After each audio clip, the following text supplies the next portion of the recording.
और मूसा के बाद उनकी कौम ने अपने जेवर से एक बछड़ा बना लिया।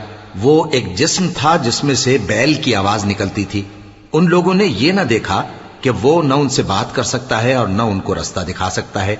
उसको उन्होंने माबूद बना लिया और अपने हक में जुल्म किया। और जब वो नादिम हुए और देखा कि गुमराह हो गए हैं, तो कहने लगे कि अगर हमारा परवरदिगार हम पर रहम नहीं करेगा और हमको मुआफ नहीं फरमाएगा तो हम बर्बाद हो जाएंगे।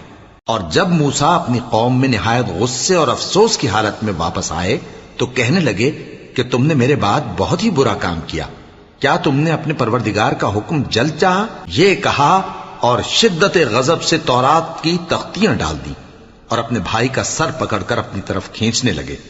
उन्होंने कहा कि भाईजान, लोग तो मुझे कमजोर समझते थे और करीब था कि कत्ल कर दें, तो ऐसा काम न कीजिए कि दुश्मन मुझ पर हंसे और मुझे जालिम लोगों में शामिल न समझिए।